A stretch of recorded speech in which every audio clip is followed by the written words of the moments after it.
25 കൊല്ലമായിട്ട് കായലിന്റെ കാമുകൻ എന്ന് വിശേഷിപ്പിക്കുന്ന ആള് തന്നെയായിരുന്നു MLA. നിയമസഭയ്ക്കകത്ത് തടാകത്തെ ഹാസ്യവൽക്കരിക്കുകയോ അല്ലെങ്കിൽ അതിനെ ഒരു കോമഡി വൽക്കരിക്കുകയോ ചെയ്യുകയുള്ള അല്ലതല്ല, ആരോഗ്യപരമായി ഉള്ള സംവാദങ്ങളിലൂടെ ഈ കായലിന് സംരക്ഷണ പ്രവർത്തനങ്ങൾ നേടിയെടുക്കാൻ കഴിയണം. തടാകം മാതാവാണെന്ന് ഞാൻ കരുതുന്നു. തീർച്ചയായും മാതൃസ്ഥാനത്ത് നിന്നുകൊണ്ട് മാതാവിനെ സംരക്ഷിക്കുന്നത് പോലെ തന്നെ തടാകത്തെ സംരക്ഷിക്കുക എന്നുള്ളതാണ്. ഈ നിയോജക മണ്ഡലം സമീപ മണ്ഡലങ്ങളെ അപേക്ഷിച്ച് വികസനത്തിൽ കിതയ്ക്കുകയാണോ എന്ന യാഥാർത്ഥ്യം ജനങ്ങൾക്ക് ബോധ്യമായി. ഇടതുപക്ഷ നയമുള്ളവർ, നല്ല ഇടതുപക്ഷ പ്രത്യയശാസ്ത്രം മനസ്സിലാക്കിയവർ ഒക്കെ ഇത്തവണ UDF വോട്ട് ചെയ്തിട്ടുണ്ട്. എനിക്ക് വോട്ട് ചെയ്തിട്ടുണ്ട്. അതിനുശേഷം ശാസ്താംകോട്ട തടാകത്തിന്റെ സംരക്ഷണം 5 കോടി രൂപ നിലവിൽ കഴിഞ്ഞ സർക്കാരിന്റെ കാലത്ത് അനുവദിക്കപ്പെട്ടത് ഇപ്പോൾ AS ആയി വന്നിട്ടുണ്ട്. അതിന് ഭരണാനുമതി ലഭിച്ച സാഹചര്യത്തിൽ, ടെൻഡറായ സാഹചര്യത്തിൽ അത് നമ്മൾ പാഴാക്കില്ല. നമ്മുടെ ഏറ്റവും അഭിമാനകരമായ നമ്മുടെ കായലിൻ്റെ ശാസ്താംകോട്ട തടാകത്തിൻ്റെ സംരക്ഷണം അത് ഒരു മാതാവിനെ പോലെ കരുതി ആ തടാകത്തെ 4 കോടി ലിറ്റർ വെള്ളമാണ് ഒരു ദിവസം ഊറ്റിക്കൊണ്ടുപോകുന്നത് വാട്ടർ അതോറിറ്റി. എന്താണ് 4 കോടി ലിറ്റർ വെള്ളം ഊറ്റിക്കൊണ്ടുപോയി വിപണനം നടത്തുമ്പോൾ ഈ വാട്ടർ അതോറിറ്റിക്ക് ഈ സംരക്ഷണ പ്രവർത്തനങ്ങൾക്ക് ന്യായമായും പങ്കാളിത്തം വഹിക്കണ്ടേ? എത്ര ലക്ഷം പൈസ ഇവർ ഉണ്ടാക്കുകയല്ലേ ഈ വെള്ളം കൊണ്ടുപോയി. 25 കൊല്ലമായിട്ട് കായലിന്റെ കാമുകൻ എന്ന് വിശേഷിപ്പിക്കുന്ന ആള് തന്നെയായിരുന്നു MLA. അല്ല, ഞാൻ പറഞ്ഞല്ലോ, നിയമസഭയ്ക്കകത്ത് തടാകത്തെ ഹാസ്യവൽക്കരിക്കുകയോ അല്ലെങ്കിൽ അതിനെ ഒരു കോമഡി വൽക്കരിക്കുകയോ ചെയ്യുകയുള്ള അല്ലതല്ല, ആരോഗ്യപരമായി ഉള്ള സംവാദങ്ങളിലൂടെ ഈ കായലിന് സംരക്ഷണ പ്രവർത്തനങ്ങൾ നേടിയെടുക്കാൻ കഴിയണം. അതിനാവശ്യമായിട്ടുള്ള ഫണ്ട് കണ്ടെത്താൻ കഴിയണം. അപ്പോൾ സ്വാഭാവികമായും തടാകത്തെ സംരക്ഷിക്കാൻ സംസ്ഥാന സർക്കാരിൻ്റെ ഫണ്ട് പോരാ എങ്കിൽ UDFൻ്റെ MPയുമായി ചേർന്ന് ശ്രീ കൊടിക്കുന്നിൽ സുരേഷ് MPയുമായി ചേർന്ന് കേന്ദ്രാവിഷ്കൃത പദ്ധതികൾ കണ്ടെത്താം. ഇപ്പോൾ 5 കോടി ഇപ്പോൾ കുറച്ചധികം കാര്യങ്ങൾ ചെയ്യാൻ ഇപ്പോൾ നമ്മൾ കോൺട്രാക്ടറും AXCBIയുമായിട്ടുള്ള മീറ്റിംഗ് വിളിച്ചിരിക്കുകയാണ്. അപ്പോൾ അതിനെ സംബന്ധിച്ച് നമുക്ക് വ്യക്തമായ ധാരണയുണ്ട്, ബോധ്യമുണ്ട്. എല്ലാ കാലത്തും കടലിൽ കല്ലിടുന്നത് പോലെയുള്ള ഏർപ്പാടുമായി ഇത്തവണ വരാൻ കഴിയില്ല എന്ന് നമ്മളത് കൃത്യമായി അറിയിക്കേണ്ടവരെ അറിയിച്ചിട്ടുണ്ട്. കഴിഞ്ഞ കാലങ്ങളിൽ കല്ലിട്ടതുപോലെ കല്ലിടാൻ അനുവദിക്കില്ല. അതിന് കൃത്യമായ നിരീക്ഷണം ഉണ്ടാവും, കൃത്യമായ ഇടപെടലുണ്ടാവും, അതിനുള്ള ഫോളോ അപ്പ് ഉണ്ടാവും. അപ്പോൾ അതുകൊണ്ട് തടാക സംരക്ഷണം ആർക്കെങ്കിലും നിർമ്മാണ പ്രവർത്തനം നടത്തി കാശ് പെർസെൻറ്റേജ് അനുസരിച്ച് കൊണ്ടുപോകാം എന്ന് വിചാരിച്ചാൽ അതിന് അനുവദിക്കില്ല എന്ന് തന്നെ കൃത്യമായി പറഞ്ഞിട്ടുണ്ട്. അപ്പോൾ തടാകം മാതാവാണെന്ന് ഞാൻ കരുതുന്നു. തീർച്ചയായും മാതൃസ്ഥാനത്ത് നിന്നുകൊണ്ട് മാതാവിനെ സംരക്ഷിക്കുന്നത് പോലെ തന്നെ തടാകത്തെ സംരക്ഷിക്കുക എന്നുള്ളതാണ് നമ്മുടെ പ്രധാനപ്പെട്ട അജണ്ട. അത് മാത്രമല്ല, ഒരുപാട് ടൂറിസം അതിനകത്ത് അനന്തമായ ടൂറിസം സാധ്യതകൾ, ടൂറിസം സർക്യൂട്ടുകൾ മൺട്രോത്തുരുത്തും ശാസ്താംകോട്ടയുമായി കണക്ട് ചെയ്യാം. അതുപോലെ പിൽഗ്രിം ടൂറിസം, മലനട, അതുപോലെ തന്നെ മയ്യത്തുംകര, അതുപോലെ തന്നെ മാറാബോയുടെ വലിയ പള്ളി, കല്ലട വലിയ പള്ളി, ഇതൊക്കെ കണക്ട് ചെയ്ത് പന്മന ആശ്രമവുമായി ചേർത്ത് ദേശീയപാതയുമായി ചേർന്ന് മലനടയിലൂടെ നല്ല സാധ്യതകൾ, അവിടുത്തെ മനോഹരമായ മുട്ടക്കുന്നുകൾ, ശാസ്താംകോട്ട തടാക തീരത്തെ വൃഷ്ടിപ്രദേശത്തെ മുട്ടക്കുന്നുകൾ ആരാണ് സംരക്ഷിക്കേണ്ടത്? സർക്കാരല്ലേ? അത് ഇടിച്ചു നിരത്തിയല്ലേ? മുട്ടക്കുന്നുകൾ ഇല്ലായ്മ ചെയ്തുകൊണ്ടല്ലേ അവിടെ ബഹുദിന മന്ദിരങ്ങൾ പണിയുന്നത്?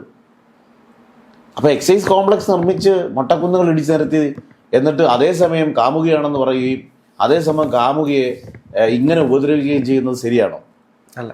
അപ്പം അവിടെ മുട്ടക്കുന്നുകൾ നിലനിർത്തണം. ജൈവ സമ്പന്നമായ മുട്ടക്കുന്നുകൾ ഈ തടാകത്തിന് നിലനിർത്തിപ്പിൻ്റെ 1 നമ്പർ 1 അപ്പോൾ ആ ജൈവ സമ്പത്തിനെ, ആ സംരക്ഷണ ഡെൽറ്റയെ നിലനിർത്തി കൊണ്ടുപോകണം. അവിടെ പരിസ്ഥിതി സൗഹൃദത്തിന് അടിസ്ഥാനമാക്കപ്പെട്ടിട്ടുള്ള ഒരു ഡെവലപ്മെൻറ്റ്, ഒരു സസ്റ്റൈനബിൾ ഡെവലപ്മെൻ്റ് ആണ് വേണ്ടത്. അല്ലാതെ അവിടെ എല്ലാം കൊണ്ടുവന്ന് പാറൊക്കെ ഇറക്കി സിമെൻറ്റ് ഉപയോഗിച്ച് കല്ല് കെട്ടി വെച്ച് അല്ലല്ലോ ഒരു തടാകത്തെ സംരക്ഷിക്കേണ്ടത്.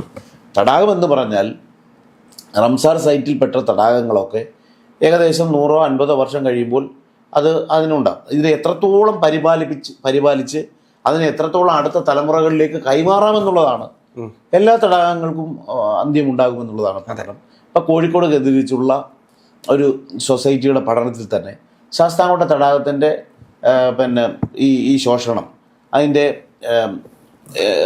എത്ര നാൾ ഉണ്ടാകും, അതിനെ എത്ര നാൾ പരിപാലിച്ചാൽ നമുക്ക് നിലനിർത്താം എന്നൊക്കെയുള്ള വലിയ പഠനങ്ങളുണ്ട്. ആ പഠനങ്ങളെ ചേർത്ത് പിടിച്ചുകൊണ്ട് വേണം ഇതിനെ പരിപാലിച്ചു കൊണ്ടുപോകാൻ. അല്ലാതെ ഇതിൻ്റെ ചുറ്റിനും ഒരു അക്വേഷ വളർത്തി അതിൻ്റെ പൂമ്പൊടി മുഴുവൻ ആ ജലത്തിൽ പതിഞ്ഞ് അതിൻ്റെ വേരുകൾ ജലത്തെ ഊറ്റിയെടുത്ത് അങ്ങനെയല്ലല്ലോ. പരിസ്ഥിതിക്കിണങ്ങുന്ന വികസന പ്രവർത്തനം. ഇപ്പോൾ എക്കോ ഫ്രണ്ട്ലി ആയിട്ടുള്ള വികസന പ്രവർത്തനങ്ങൾ പ്ലസ് എക്കോ ടൂറിസത്തിൻ്റെ സാധ്യതകൾ. എന്തുകൊണ്ട് ചെന്തരുണി പെട്ടെന്ന് അട്രാക്റ്റീവായി? പരിസ്ഥിതിക്കിണങ്ങുന്ന വികസനം വന്നതുകൊണ്ടല്ലേ. അതെ. ചെന്തരുണിയിലേക്ക് ഇപ്പോൾ നൂറുകണക്കിന് സഞ്ചാരികൾ പോകുന്നത്, അല്ലെങ്കിൽ ആയിരക്കണക്കിന് സഞ്ചാരികൾ അവിടേക്ക് പോകുന്നത് പരിസ്ഥിതിക്കിണങ്ങുന്ന തരത്തിലുള്ള ശലഭ പാർക്ക്, ഡാം സൈറ്റ് സന്ദർശിക്കാൻ കഴിയുന്ന മനോഹരമായ പരിസ്ഥിതിക്കിണങ്ങുന്ന നിർമ്മിതികൾ, ഇതൊക്കെ ഉള്ളതുകൊണ്ടാണ് ചെന്തരുണി എക്കോ ടൂറിസം നമ്മുടെ സംസ്ഥാനത്ത് തന്നെ അറിയപ്പെടുന്ന എണ്ണം പറഞ്ഞ എക്കോ ടൂറിസങ്ങളിലൊന്നാണ്. വിനോദസഞ്ചാര കേന്ദ്രം എന്നതിനേക്കാൾ ഉപരി ഞാൻ പറയാൻ ആഗ്രഹിക്കുന്നത് എക്കോ ടൂറിസം സെന്റർ എന്ന് പറയാനാണ് ആഗ്രഹിക്കുന്നത്. അപ്പോൾ നമുക്കിപ്പോൾ ശാസ്താംകോട്ട തടാകത്തിൽ ഓയിൽ ഒഴിച്ച് ഓടുന്ന ബോട്ടുകൾ സർവീസ് നടത്താൻ കഴിയില്ല, ശുദ്ധജല തടാകമാണ്. അവിടെ നമുക്ക് പെഡൽ ബോട്ടുകളുടെ സമീപമാകാം, കുട്ടവഞ്ചികളുടെ സാന്നിധ്യമാകാം. അതുപോലെ തന്നെ റിംഗ് റോഡുകൾ വെച്ചിട്ട് കായലിന് ചുറ്റിനും പിന്നെ ബാറ്ററി വണ്ടികൾ ഉപയോഗിക്കാൻ കഴിയും.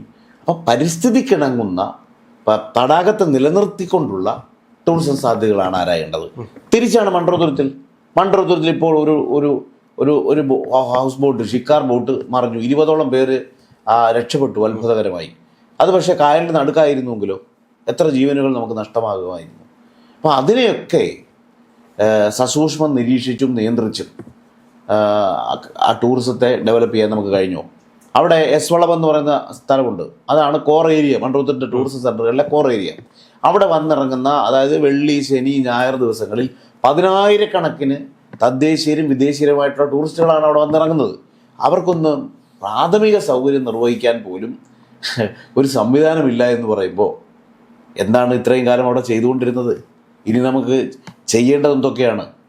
ഇന്നലെ വരെ ഇല്ലാതിരുന്നതിനെക്കുറിച്ച് വിലപിക്കുകയല്ല, ഇന്ന് എന്തുണ്ടാക്കി കൊടുക്കാം, ഇന്ന് എന്തൊക്കെ ചെയ്യാം എന്നുള്ളതിനെക്കുറിച്ചുള്ള കാര്യങ്ങളാണ് നമ്മൾ സംവദിക്കേണ്ടത്.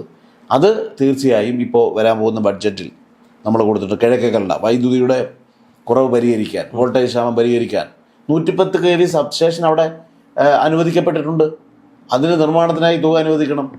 അത് നമ്മൾ കൊടുത്തിട്ടുണ്ട്. ശാസ്താംകോട്ട തടാക സംരക്ഷണവുമായി ബന്ധപ്പെട്ട് നിലവിൽ 5 കോടിയുണ്ട്. അത് ഫലപ്രദമായി വിനിയോഗിക്കാൻ കഴിയണം. അതുപോലെ തന്നെ ശൂരനാട് നിയോജക മണ്ഡലത്തിൻ്റെ നെല്ലറയാണ് ശൂരനാട്. ആ ശൂരനാട് പ്രദേശത്തെ കർഷകരും അവിടുത്തെ താഴ്ന്ന സ്ഥലങ്ങളിൽ താമസിക്കുന്ന പാവപ്പെട്ടവർക്കും വലിയ ദുരിതം സംഭവിക്കുന്ന ഒരു സീസണാണ് നമ്മുടെ മഴക്കാലം. ആ മഴക്കാലത്ത് 2 കാര്യങ്ങളാണ്. ഒന്ന്, നെൽകൃഷി നശിക്കുന്നു. അതോടൊപ്പം താഴ്ന്ന ഭൂമികളിൽ താമസിക്കുന്ന പാവങ്ങളുടെ വീടുകളിൽ വലിയ വെള്ളപ്പൊക്കം രൂപപ്പെടുന്നു. പള്ളിക്കൽ ആറ് വളരെ അപകടകരമായ രീതിയിലാണ് മഴക്കാലത്ത് പെരുമാറുന്നത്. അത് വേനൽക്കാലത്ത് കാണുന്ന ഒരു ചെറുതു കൈത്തോടിൻ്റെ സ്വഭാവമാണെങ്കിൽ മഴക്കാലത്ത് ആർത്തിരം വരുന്ന ഒരു വലിയ പുഴ പോലെ ചൂരനടത്തുമ്പോൾ അത് മാറും. അത് അങ്ങനെ ആ മേഖലയെ തന്നെ വെള്ളപ്പൊക്കത്തിൽ കൊണ്ടുപോകും. അവിടെ എത്ര കാലങ്ങളായി ബഡ്ജറ്റിൽ പറയുന്നു റെഗുലേറ്റർ കം ബ്രിഡ്ജ്, പാതിരിക്കൽ എന്ന് നമ്മൾ നാട്ടുഭാഷയിൽ പറയും. ഒരണ കെട്ടാൻ അതിന് മുകളിൽ കൂടി വാഹന സൗകര്യം ഏർപ്പെടുത്താൻ താഴെ കൂടി ചെക്ക് ഡാം പോലെ നിർമ്മിക്കുന്നതാണല്ലോ റെഗുലേറ്റർ കം ബ്രിഡ്ജ് എന്ന് പറയുന്നത്. എല്ലാ ബഡ്ജറ്റിലും ശൂരനാട് റെഗുലേറ്റർ കം ബ്രിഡ്ജ് എവിടെ? എന്തേ ഇത് ഫോളോ അപ്പ് ചെയ്യാൻ കഴിയാതെ പോയത്?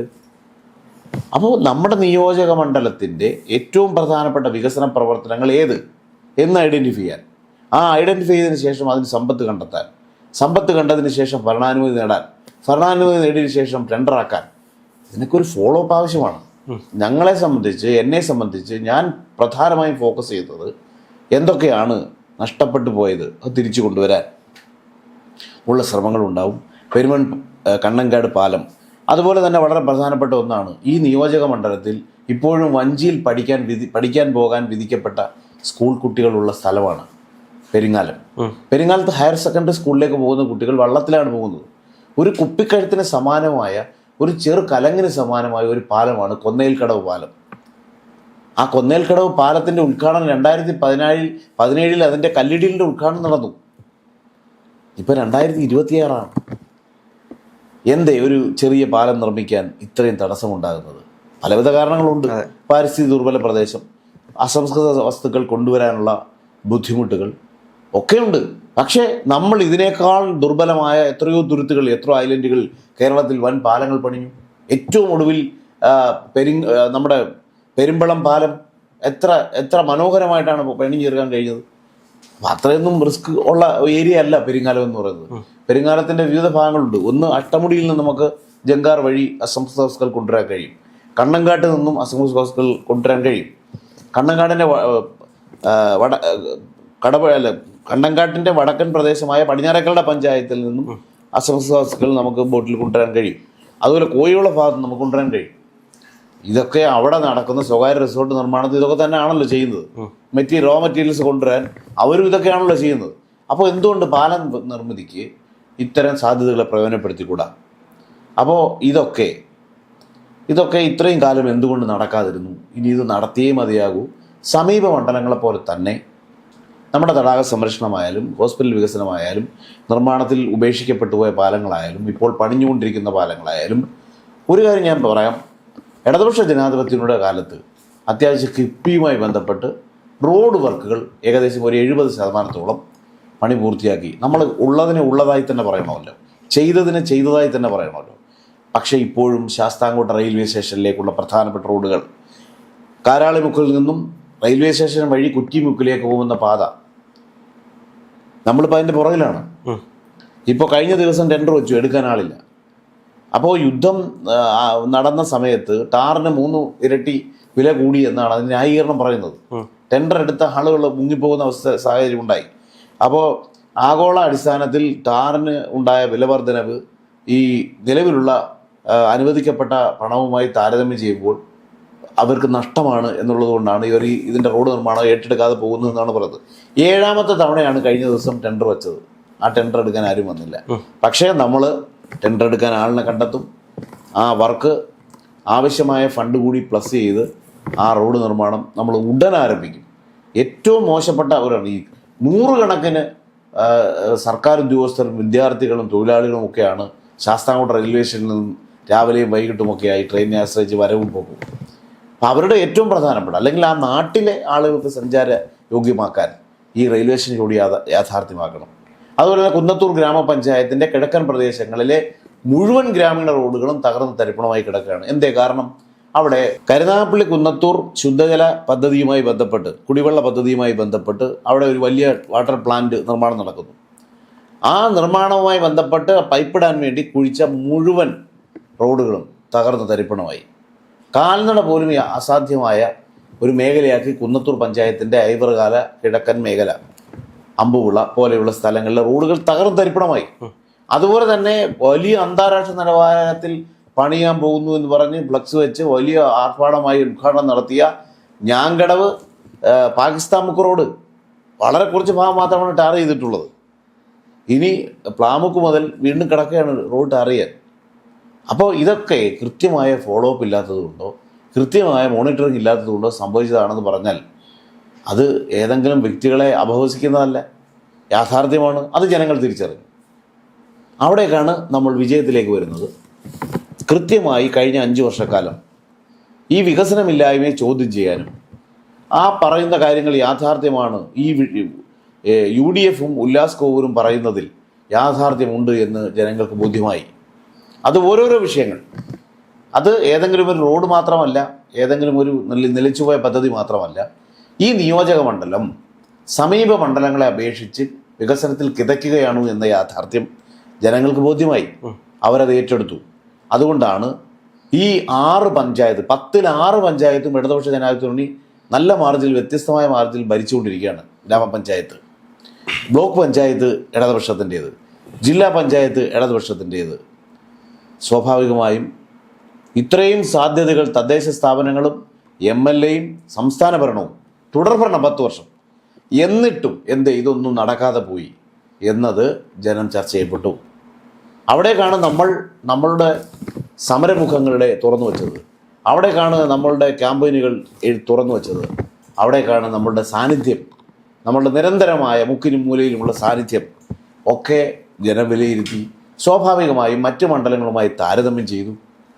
അതുകൊണ്ട് 6 പഞ്ചായത്ത് ഇടതുപക്ഷം ഭരിക്കുമ്പോഴും ബ്ലോക്ക് പഞ്ചായത്തുകൾ മുഴുവൻ ഇടതുപക്ഷം ഭരിക്കുമ്പോഴും ജില്ലാ പഞ്ചായത്ത് ഇടതുപക്ഷം ഭരിക്കുമ്പോഴും ആ 10 പഞ്ചായത്തിലും മെച്ചപ്പെട്ട ഭൂരിപക്ഷം നേടി ഏതാണ്ട് 25,513 വോട്ടിൻ്റെ ഭൂരിപക്ഷം. അതായത് ഞാൻ 2016 മത്സരിക്കാൻ വരുമ്പോൾ തോറ്റത് 20,000 വോട്ടുകൾക്കാണ്, 20,000-ൽ പരം വോട്ടുകൾക്കാണ്. എന്നാൽ 2016 ശേഷം 2021 2700-ലേക്ക് ഭൂരിപക്ഷം കൊണ്ടുവരാൻ കഴിഞ്ഞു.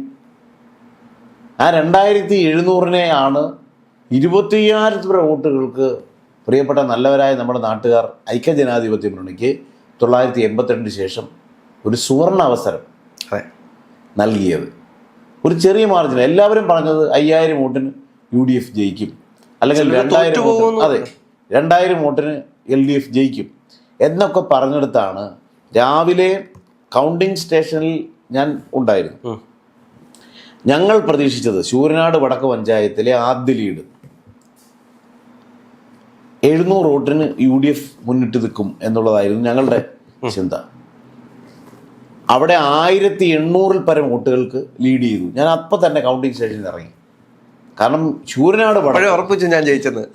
ശൂരനാട് വടക്ക് പഞ്ചായത്തും കുന്നത്തൂർ പഞ്ചായത്തും ഇടതുപക്ഷത്തിന് വലിയ സങ്കേതങ്ങളുള്ള, ഇടതുപക്ഷത്തിന് എല്ലാ കാലത്തും ഒപ്പം നിൽക്കുന്ന ഒരു പഞ്ചായത്താണ്. അസംബ്ലി ഇലക്ഷൻ ഇപ്പം ലോക്സഭാ തെരഞ്ഞെടുപ്പിലും തദ്ദേശ തെരഞ്ഞെടുപ്പിലൊക്കെ മാറി വന്നേക്കാം. കഴിഞ്ഞ ലോക്സഭാ തെരഞ്ഞെടുപ്പിൽ സ്ഥിതി വ്യത്യസ്തമാണ്. കഴിഞ്ഞ ലോക്സഭാ തെരഞ്ഞെടുപ്പിൽ UDF സ്ഥാനാർത്ഥി 1000-ൽ പരം വോട്ടുകൾക്ക് പിറകിൽ പോയിരുന്നു ഈ നിയോജക മണ്ഡലത്തിൽ. അപ്പോൾ കുന്നത്തൂർ പഞ്ചായത്ത്, ശൂരനാട് വടക്ക് പഞ്ചായത്ത് ഇടതുപക്ഷത്തിന് വ്യക്തമായ മേൽക്കൈ കിട്ടുമെന്നായിരുന്നു അവരുടെ അസസ്മെന്റ്.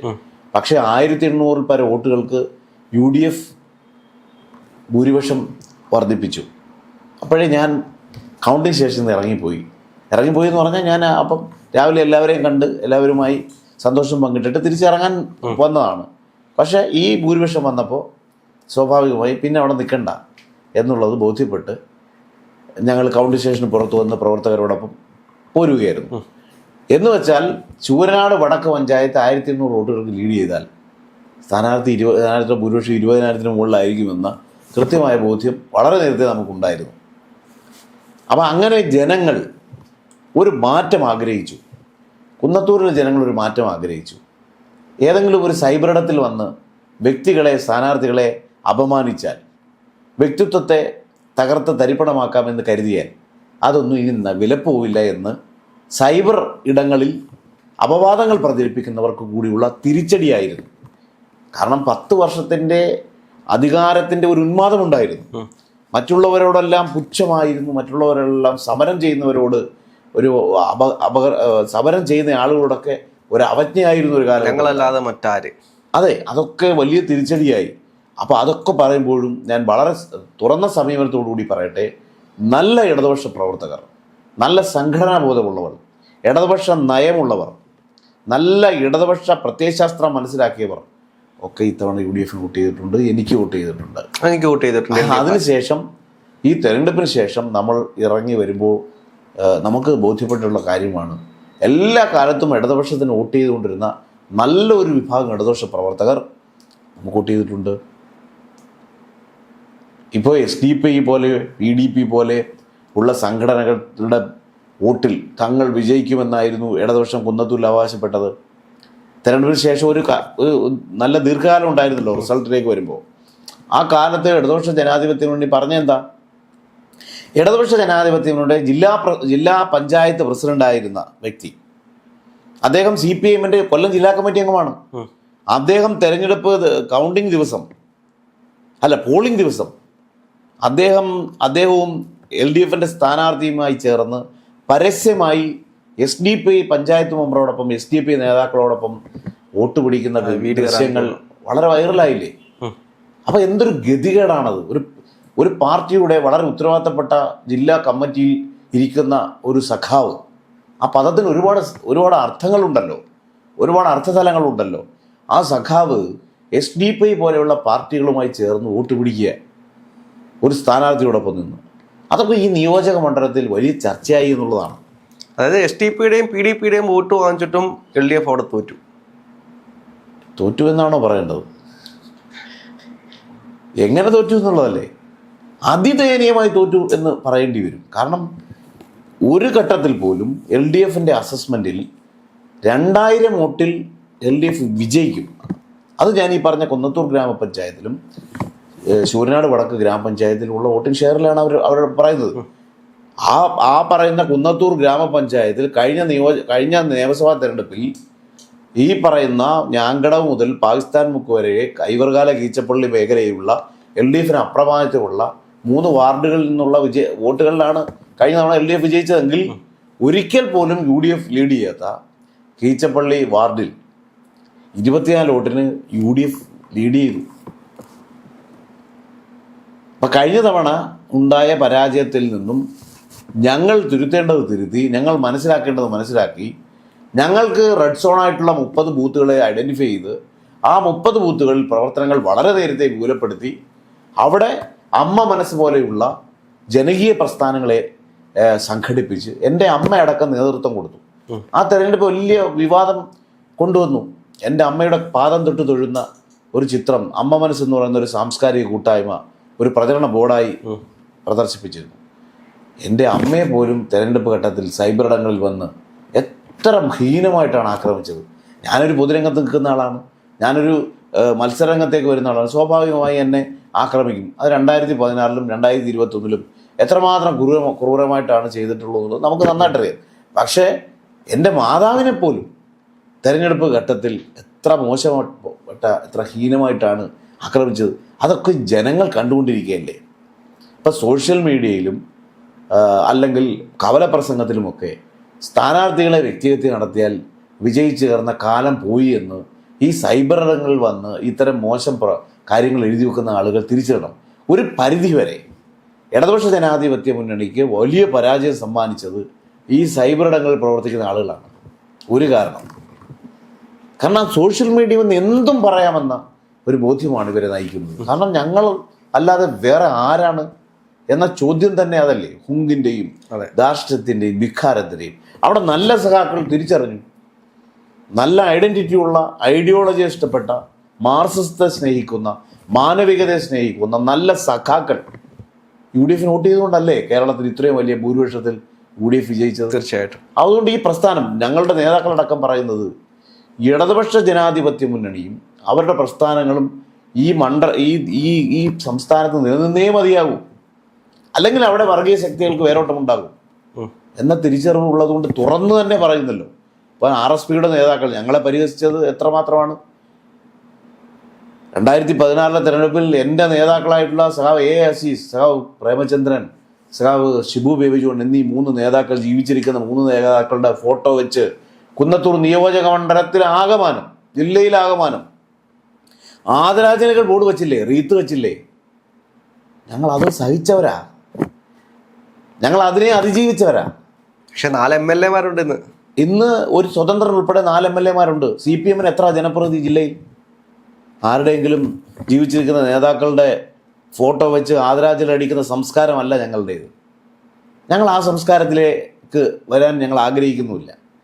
ഏതെങ്കിലും ഒരു തെരഞ്ഞെടുപ്പ് ഘട്ടത്തിൽ ഞങ്ങൾ 0 നേരത്തെ ഞങ്ങൾക്ക് 0 കിട്ടിയിട്ടുണ്ട്. അന്നും പറഞ്ഞല്ലോ 0 കിട്ടിയ കയറുവാണേ എന്ന്. അതിൽ നിന്ന് ഞങ്ങൾ ആരെങ്കിലും പിന്നോക്കം പോയോ? ഞങ്ങളെയൊക്കെ വ്യക്തിഗത ചെയ്തുകൊണ്ട് ഞങ്ങൾ ആരെങ്കിലും ഒരടി പിന്നോട്ട് പോയോ? എത്രയോ ദിവസങ്ങൾ പച്ചവെള്ളവും കുടിച്ച് പൈപ്പ് വെള്ളവും കുടിച്ച് ഈ നിയോജക മണ്ഡലത്തിൻ്റെ മുക്കിനും മൂലയിൽ നിന്നു. മുണ്ട് മുറുക്കി കൊടുത്ത് ഭക്ഷണം കഴിക്കാൻ, ബൈക്കിൽ എണ്ണയടിക്കാൻ പണമില്ലാതിരുന്നിട്ടും ഒരു തെല്ലിട പോലും പുറകോട്ട് പോകാൻ ഞങ്ങളാരും തയ്യാറായില്ല. അതാണ് ഞങ്ങളെയൊക്കെ ഞങ്ങളുടെ പ്രസ്ഥാനം പഠിപ്പിച്ചിട്ടുള്ളത്. ഞങ്ങളുടെ മുന്നണിയുടെ ഐക്യ ജനാധിപത്യങ്ങളുടെ പ്രവർത്തകർ ഏത് മുക്കിലും മൂലയിലും വിളിച്ചു പറഞ്ഞാലും അവിടേക്ക് ഓടിയെത്താം. ഞങ്ങളവിടെ ഓടിയെത്തുമായിരുന്നു, ഇനിയും ഇപ്പോഴും ഓടിക്കൊണ്ടിരിക്കുകയാണ്. ഇവിടെ ഇല്ലാത്ത വികസന പ്രവർത്തനങ്ങൾ കൃത്യമായും ഐഡൻറ്റിഫൈ ചെയ്തിട്ടുണ്ട്. അവിടേക്ക് ചെയ്യാവുന്നതിൻ്റെ മാക്സിമം. അതുകൊണ്ടാണല്ലോ, ആ വിഷൻ ഉള്ളതുകൊണ്ടാണല്ലോ നിയമസഭ ചേരുന്ന ആദ്യ ദിവസം തന്നെ ബഡ്ജറ്റ് പ്രപ്പോസൽ കൊടുത്തത്.